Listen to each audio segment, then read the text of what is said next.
With Labour already working with the EU on new trade deals, let's remind ourselves what Brexit was about, says Andrea Hosso.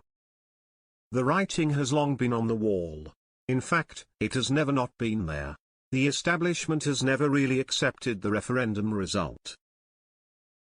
As Lord Heseltine announced on the 1st of January 2021, the end of the transition period, the battle starts again. With a chapter closed last night, a new chapter opens. The election ushered in a new government and perhaps the moment for the coup de grace. A gleeful barrage of anti-Brexit propaganda is trying to drive home the message once and for all. Brexit has not worked, is not working, and it never will. We should all admit that every conceivable evil is due to Brexit, from the cost of living crisis to the collapse of the NHS and the shortage of builders. The new Foreign Secretary has gone to Germany to reset Britain's relationship with the EU following Tony Blair's advice. While insisting that the Labour government will not rejoin the single market or allow free movement, he announced that "I look forward to seeing Britain reconnect with our European neighbours in the years ahead." The European Union is absolutely open to Prime Minister Keir Starmer's plan for an overhaul of the United Kingdom's post-Brexit trading relationship, responded the Irish government. Good relations with European countries are highly desirable, but we should not forget that the warm goodwill displayed now by the EU was pointedly missing throughout the negotiations.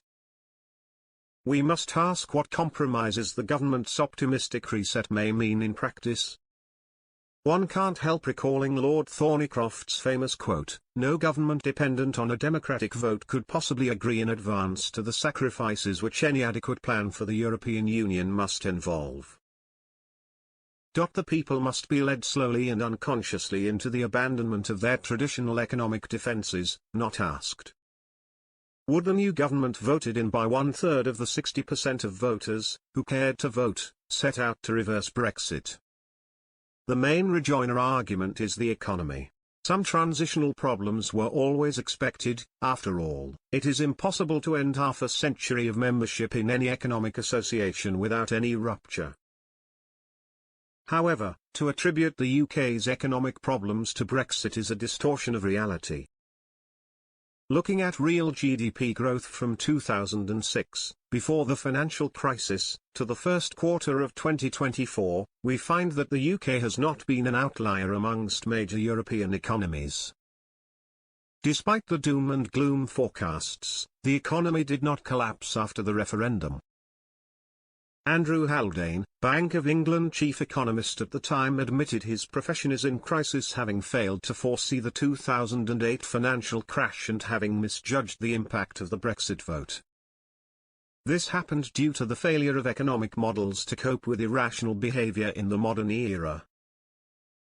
The EU's economic reality is less than spectacular.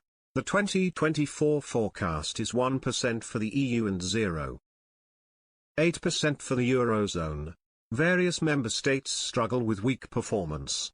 Germany fell into recession in 2023, and France has just been downgraded by S&P due to budgetary issues. The EU's overall participation in world trade is steadily decreasing. Wishful propaganda fog dispersed, it becomes clear that the UK's major economic problems are not due to Brexit, that Brexit has not been implemented so its overall impact can't be judged, and most importantly, that Brexit is about a lot more than trade and economy.